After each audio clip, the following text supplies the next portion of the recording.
Venus is going to go into the underworld again in 2024, right? So that's the place where Venus passes either between us or on the other side of the sun, which is the underworld that we're talking about here. So, right, ancient people would see Venus would disappear into the horizon and they would say Venus or any planet has gone into the underworld. When we can't see them, they're in the light of the sun.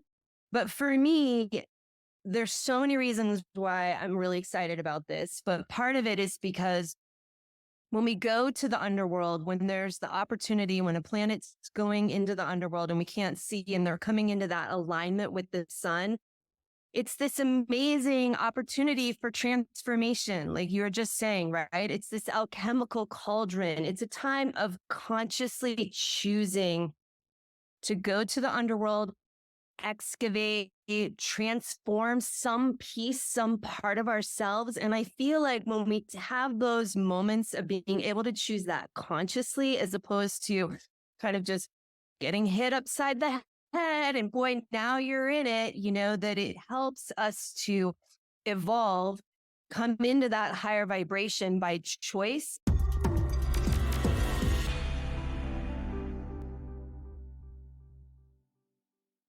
Well, hello, everybody, and welcome to this special edition podcast episode of the Astrology Hub podcast.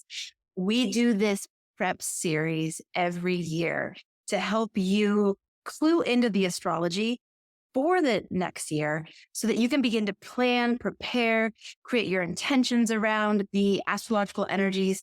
And today we're going to be here with Sheridan Semple, who is one of our inner circle astrologers. And we'll be diving into, again, the astrology of 2024. But before we do that, I just want to make sure that you know that today you're getting a little sneak peek into 2024, but we're hosting the much anticipated free 8th annual year ahead forecast panel event. So this is something we've been doing every single year where we put together a panel of amazing astrologers to talk about the astrology of the year ahead. What are the major themes? What are the big transits? What are strategies or ideas that we can take into the year so that we can make it the best year yet with an awareness of the astrological energies? So Sheridan is going to be one of the astrologers on that panel. Also, Christopher Renstrom, Rachel Lane, Mark Borax, and Clarissa Dolphin. So it's going to be an amazing event. And if you want to join us, again, it's free. I don't know if I mentioned that before, but I'm mentioning that right now. So just go to astrologyhub.com/2024 forecast to join us now. And even if you can't join us live, make sure you register because then we'll know to send you the limited time replay. If you're an Inner Circle member, you do not need to register and you will get lifetime access to the recording. So you don't need to worry about any of this. Just show up if you can live. If not, the recording is going to be in your membership portal within 24 hours of the live broadcast. So again, go ahead, open up another browser on your computer or your phone and reserve your free spot by going to astrologyhub.com/2024 forecast. We'll also drop that link in the show notes for you. Can't wait to see you there. It's going to be an amazing event. All right. So a little bit about Sheridan. Sheridan was raised in the mountains, Aspen, Colorado. And through that, she finds resilience and wisdom through a deep connection with Earth's natural cycles. Guided by a calling to help others, Sheridan employs alchemical astrology and spiritual aromatherapy to lead people toward their authentic selves. And she is a certified alchemical astrologer and spiritual aromatherapist. So, Sheridan, can we start there? Like, what is that? Yeah, it's a great question. So, alchemical, right? Alchemy, turning lead into gold. And so for me, that's not this literal thing, but it's more of how do we transform, right? Alchemy is all about transformation, transmutation, and how do we transform from our kind of lower vibration selves, our more personality, our more just, here in this middle world kind of place into the vibration of our soul, spirit, that type of intention. So for me, astrology that's what it offers to us, is that ability through looking at our natal chart and, like the transits that we could be going through in 2024, and collectively we're all going through in 2024. How do they help us evolve, grow, and come into greater resonance with our soul, right?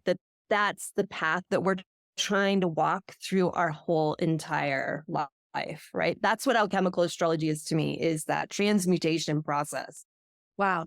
I was just exploring the definition of transformation, and trans being to go beyond, and form literally being to go beyond the form. And I love what you just talked about, because the chart really does show us like kind of the form that we came into, but it also shows us that higher octave of the quote unquote form. So I love it as it's a blueprint, and it gives us so much information about, what we came here to become. So I love that emphasis that you have on the alchemical process that astrology enables for us.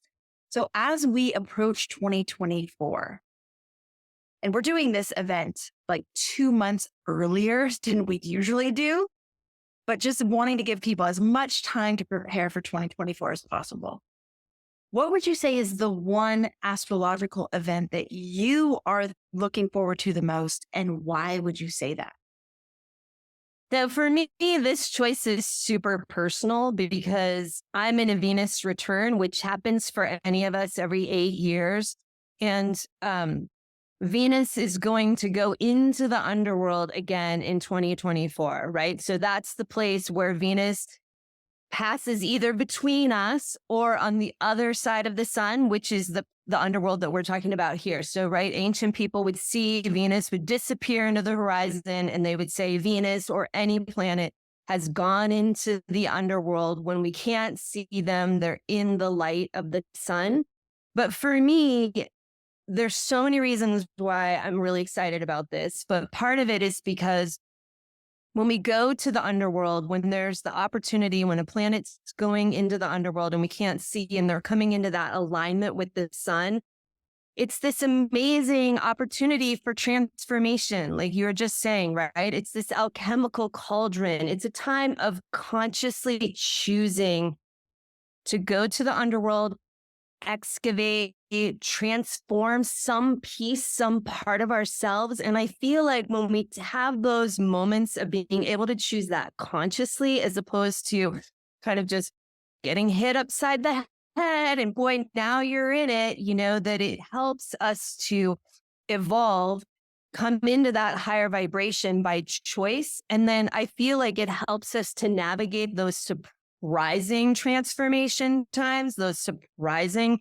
underworld times that come to all of us. I feel like it helps kind of give us a leg up, because we're like, oh, I can do this. I've done this, right? So I'm really looking forward to it, because I was born in this cycle, and I was born while Venus was in the underworld. So it's something that's very near and dear to my heart, of when Venus is close to the sun. And I feel like, it's just really gives me an opportunity to kind of take things to that next level. But I feel like it offers all of us that ability around the divine feminine in particular, which is coming back online more and more and more, right? We're finding that energy rising and helping to bring the masculine into a more healthy balance as we go. And I feel like this particular Leo Venus cycle is really encouraging that self-love and stepping into that fierceness of it all. And this underworld Venus cycle, I feel like gives us an amazing like alchemical opportunity to do that even more consciously.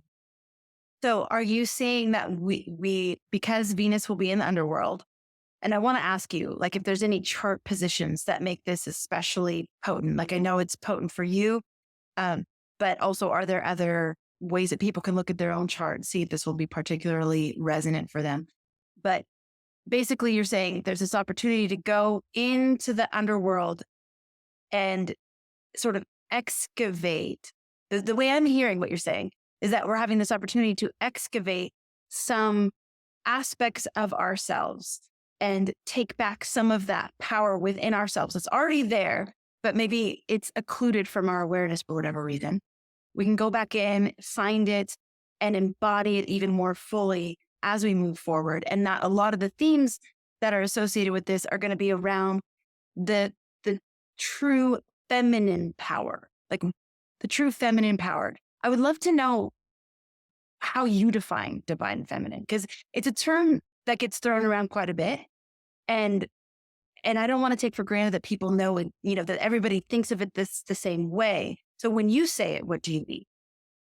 So I think of it like an easy way to kind of think of it is like the Chinese symbol of the yin and yang, right? And it's like the two halves that make up the whole, the unity, the yin aspect and the yang aspect. So it's the feminine aspect and the masculine aspect, right? So from that perspective, it's more of the heart as opposed to like the yang is more of the mind, right? It's more of the receiving as opposed to the action. It doesn't mean that the feminine can't be active or that the masculine can't be receptive, but it's more on that side, like the place where we tune into our intuition and we let things come to us. There's a magnetic quality to it.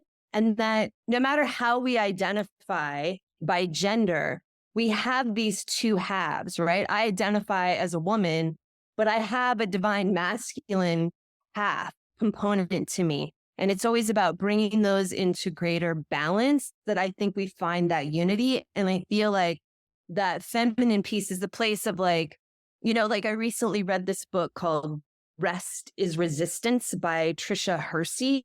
And it's about rest as a revolution, rest as a resistance, right? The pushing back on the constant, doing, which is sort of the, what is the word? The shadow side of that divine masculine, the more being kind of a place where we do allow ourselves to rest and come back to ourselves and ground and center. That to me is some of the major aspects of the divine feminine when I say that. Wow. Yeah, it's about learning how to value those things again, right? Value the intuition, value the rest, value the sitting and trusting in the timing. And I'm finding it more and more essential because, and maybe the future was always uncertain. It's just very obviously uncertain at this point, So there is more of that needing to trust in the intuitive guidance and step by step forward where you don't necessarily have the full vision or master plan laid out in front of you. You just know what the next step is based on your intuition, how it feels in your body, those kinds of things. But I feel we're all being asked to practice these on a daily basis in a way that at least in my life, I don't remember it being put to the test as much. Are you experiencing that too, Sheridan? Absolutely. And I think you put it beautifully. That's it so much, right? It's not being on our head, figuring it out. We can't make a plan. I mean, yeah, of course you want to make plans and have intentions, but it's going with the flow, being okay with the not knowing, letting it unfold, right? Being present, right? Being present is in this moment. It's not in the next moment. It's not in the last moment, right? And that's the only place that we actually really live from. But that energy feels so feminine to me, right? That's what's changing, that being kind of a place. So I'm excited for this Venus Underworld because, right, it's this opportunity when we get to pick something that's not really serving us. So it can be really mundane, I'm watching too much Netflix and TV and that's preventing me from coming into a higher vibration and it blocks me from connecting more into my intuition and trusting in my soul and spirit, right? That's the thing I'm going to choose when I go to the underworld is to stop that for that 3 months or reduce it or something and then see what fills into that space, right? Because it's I've got these things in the shadow that I'm doing that are taking up this energy. But if I free that, then I can come back into me, just like you had said. originally. Sheridan, what are the actual dates so we can like mark this out on our calendars? And I love this idea because you're essentially, it's almost like we're making an offering. And Venus going into the underworld is the Anana story, right? She does, she takes off her robes, she takes off her jewelry, she goes naked into the underworld. And we can do this symbolically as well. We can say, okay, I'm going to take off my reliance on Netflix in your example, or I'm going to take off my, comfort scrolling through social media before I go to sleep. Like it's something that I've gotten used to sort of lull me into sleep. Okay, I'm going to offer that as I step into this underworld event. So please tell us what the dates are so we can like actually work with this. Yeah. So roughly, I use a 10-degree orb, but it's a little bit varied. So give or take these dates, April 27th of 2024, we're talking about, to July 10th. So it could be a little before, a little after. It's really when you can't see Venus in the morning sky anymore, which will vary depending upon where we are on the planet and our horizon line. And I love that about it, that it's not this firm date, because one, I think that encourages us to go out and see the astrology in the sky and connect with it, which I feel is so important. And same thing on the other side, right? So when Venus rises into the evening sky on or around July 10th. So I like having the dates be loose so that you can tune in for yourself, even if you can't always go outside and see, but like, it doesn't have to be this like exact firm moment, right? But around those dates. If we were going out to the sky to time this ritualistic event for ourselves, we would be watching Venus as she becomes less and less visible in the morning. So she's visible and we're going to see her sort of getting closer and closer to the horizon. And then eventually we can't see her anymore.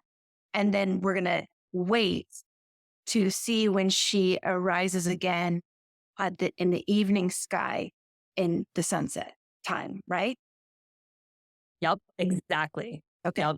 So from the eastern sky, morning sky, to the western evening sky. Exactly. Are there any specific chart placements that will make this Venus underworld period more significant for people?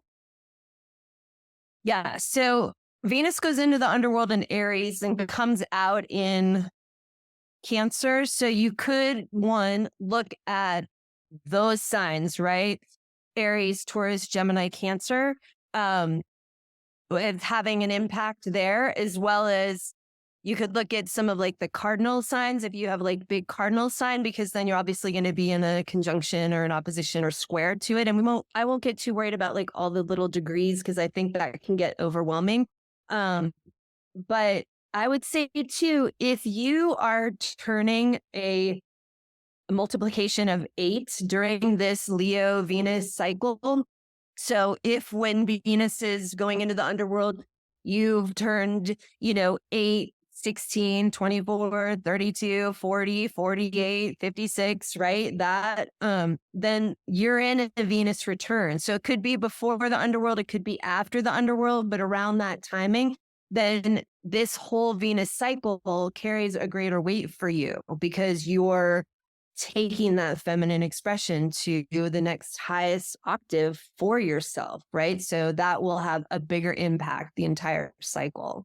Okay, so putting that series of events on your radar for 2024 and thinking about what is the thing that I'm putting on the altar that I am like ready to release, because I know deep down that it's kind of blocking me from my own essence, my own, being able to listen to my intuition or be more led by the feminine aspect of myself.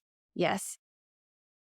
Yes, exactly. Hey there, just popping in here with a quick thank you to today's sponsors for this episode, AstroGold and Solar Fire. They are making it possible for us to continue offering great free content for our community here on this podcast every week. Now, there's a lot of solid free astrology software out there that can be super helpful when you're getting started. but there comes a time in every astrology student's life when you graduate and you are ready for the next level of astrological software tools. If you're a Mac user, AstroGold is an amazing choice. And if you're a PC user, Solar Fire is the place to be. Many of the astrologers you hear on Astrology Hub, such as Gemini Brett, Rick Levine, Jamie McGee, they've all integrated AstroGold and or Solar Fire into their practice. The software have earned their reputation as reliable and insightful tools because they offer high precision calculations for advanced users and beginners alike, all with a very friendly user interface. And as partners of Astrology Hub, they're offering our community 15% off your software purchase. But you have to click the link in the show notes or description and enter the discount code for your special 15% off pricing. You won't regret making this commitment to your astrology practice today. Again, check the show notes for details. And now back to the episode. Sheridan, what would you say is the most common misconception that people have about astrology that you love? Like if you could wave a magic wand and have this cleared up as we head into 2024, what would that be? I would say it's like the idea that we're victims to it, right? That it's doing something to us. And I don't want to say that like the planets and the solar system don't have an effect on us, right? You just go out in the sun and you can feel the effect, right? So it's not that there's an effect, not that there's a lack of effect, but that it's like we're at the mercy of it. We're victims to it, right? That we're powerless. For me, the astrology, the solar system, all of the things that are happening, it's like, it's all about growth and intention and evolution and opportunity, right? So we're not powerless to it. It's how is this thing helping me grow? What is the intention behind it, right? Like Mercury retrograde is such a perfect example. It just gets such a bad rap. We blame everything on it. And it's not to say that you can't have technological difficulties or communication difficulties, but I think part of that comes from how we're so attached to that do, go, right? And that Mercury retrograde is this amazing opportunity for this growth to like be and like step into the other half of our hemisphere of our brains and like do something artistic, right? Like grow in another way that doesn't have to be so linear and so focused. So I would just say, don't be afraid of any cycle, any transit. It's always has a gift of growth, evolution. It's just, we just have to figure out what that is and then like get on board as best we can. And that doesn't mean you don't have hard times. You do. But that's part of that growth process.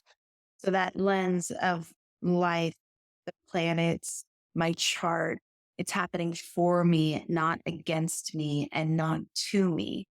It's designed with a certain level of conscious intelligence. Yes? Yes, absolutely. All right.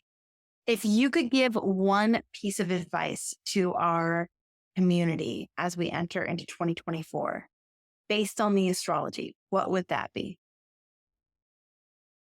I would say like tune in, just keep dropping in, right? Cultivate practices that connect you to your intuition, help guide you into that being aspect more, whether it's like grounding or meditation or doing ceremony, you know, things like that, that just like help bring you back into what really, really matters within, right? Our connection to our soul, trying to live that path.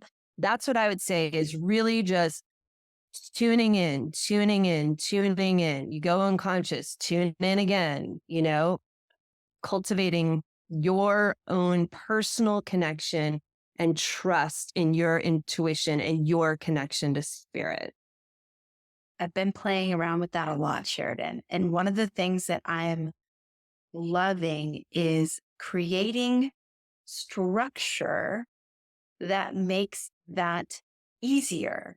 So to me, it's sort of like the combination of masculine kind of idea of like, there is structure around this process of tuning in, which feels more feminine, right?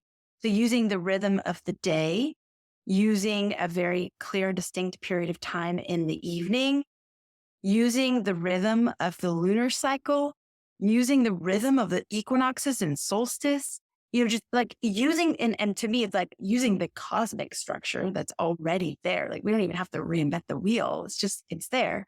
But using that to actually be little like built-in reminders of like, tune in, tune in. What are you here for? What's the point? What's life all about? What's your life all about?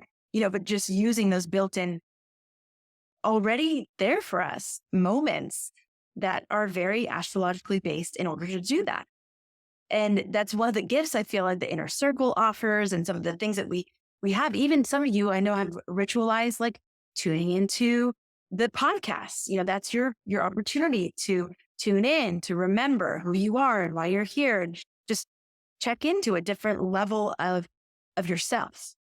So I love that you're bringing this in. And this seems to me to be a theme that we keep touching back in on, is this intuitive aspect. What do you do to support yourself in that process? Like, what are the things that you do, Sheridan, that help you to like, okay, I'm back in, I'm remembering who I am. I'm less asleep or at the mercy of the world.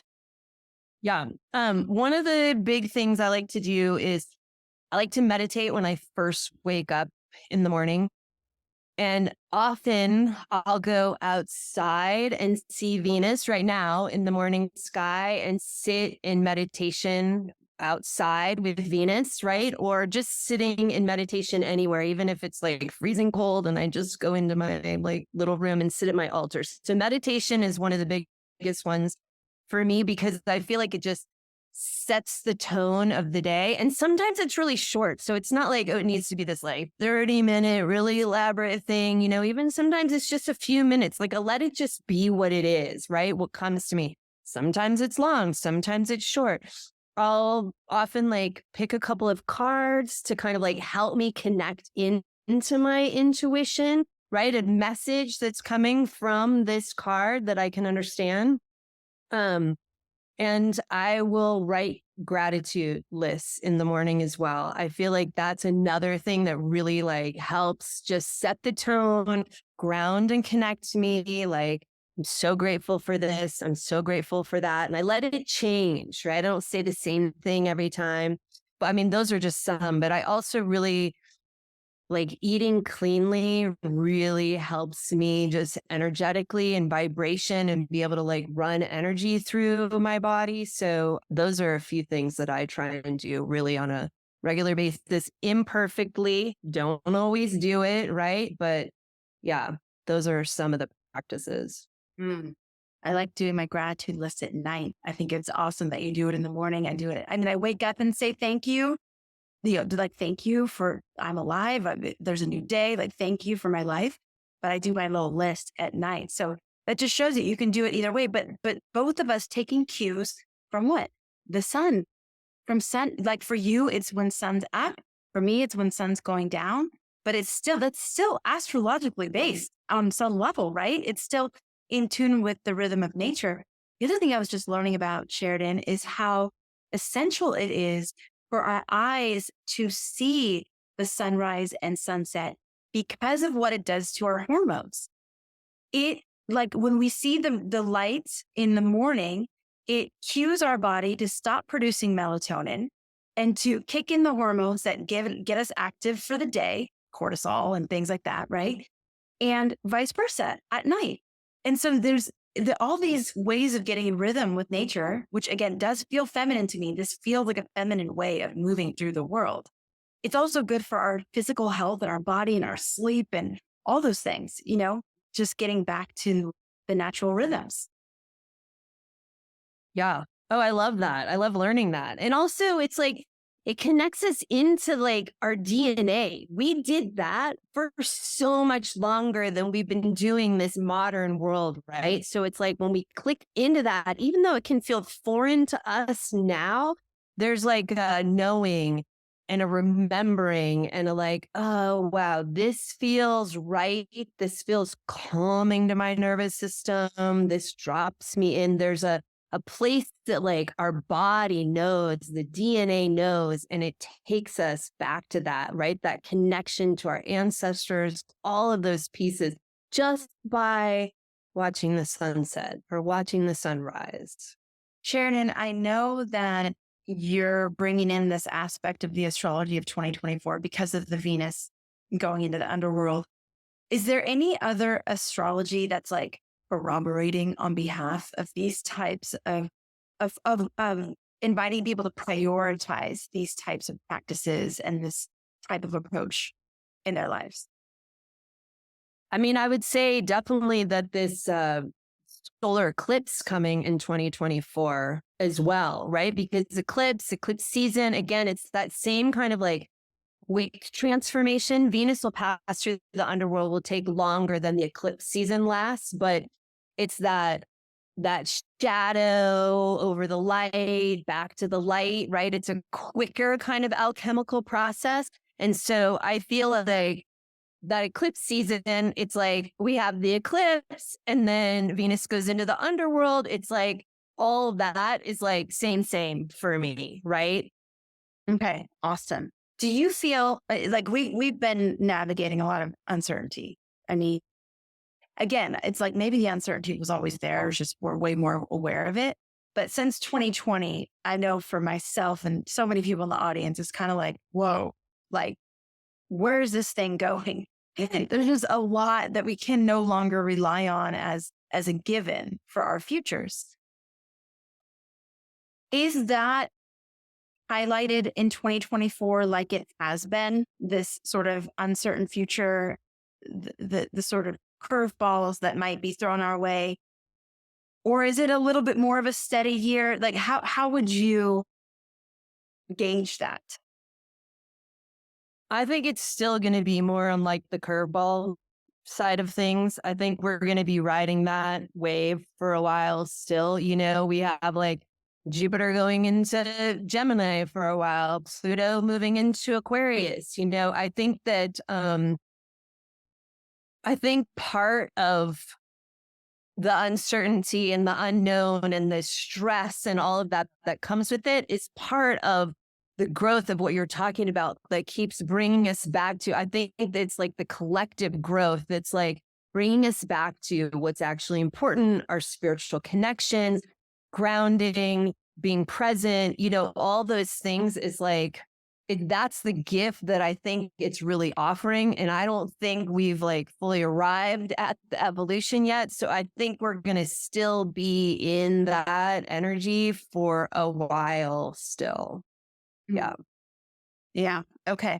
And in terms of one astrologically based tool or practice that you feel people could adopt for 2024, is there anything that you want to offer? I mean, I know you do a lot with your aromatherapy. Is there anything that you think would be really helpful for people to support them?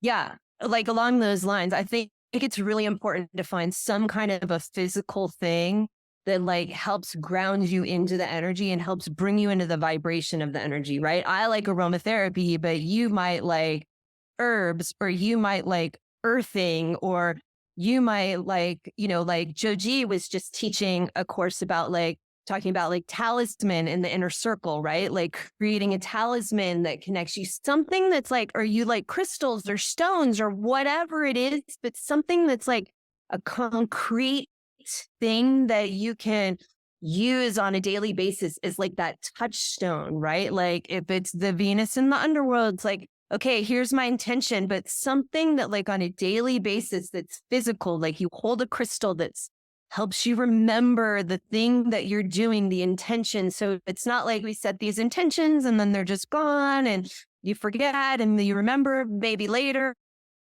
or not at all, you know, but something that's like a daily practice that's very physical that grounds you into that intention, that vibration, the direction that you're going, right? So I like to use essential oils on a daily basis that are like, please help me with this intention, help me remember, bring me into that vibration. But it could be a number of things, like whatever speaks to you and your intention, but something that's a daily practice that's physical that you can like touch and hold and connect with? Hmm. Well, we have a couple months to gather whatever this physical thing is. And I love that. I mean, people can either carry it or wear it or put it on their altar or have it in the car or, whatever it is. So that I love that physical, tangible reminder of the intention that you're holding during the forecast panel. What astrology will you be focused on? I love that we got to like do a little bit of like an excerpt deep dive with you here, but what will you be focusing on during the forecast panel event? I definitely am interested to talk about this solar eclipse that's coming up, especially because it's visible here in the United States where I am. And then also, I want to talk about Jupiter dipping into Gemini for a little while. And of course, like Pluto moving back into Aquarius again, right? It's a little bit more time before it's just permanent, but that starts to happen, right? So those are two that I'm really excited about coming into 2024. Lots of themes that we'll be exploring around those topics. It's one year where I feel like the astrology is relatively clear cut, meaning like some years we have tons of different types of angles we could pursue. But as far as what I know about 2024 right now, there's some big astrology that's like pretty obvious that we need to talk about and we need to be ready for. And there will be really clear ideas around those astrological events, which is, I mean, the last time we had the visible solar eclipse in the United States, talk about a game-changing moment. I mean, that was a huge game changer for me, for Astrology Hub, for the entire team. That was like a part of an event that we did right around it was the Great American Eclipse, right? It was called the Great American Eclipse. And it was like a pivotal moment in time. So I'm kind of like, oh, wow, like what's that going to bring this time? Because it was very, very big for all of us. And we're just about to have another one and then the one in 2024 as well. Wow.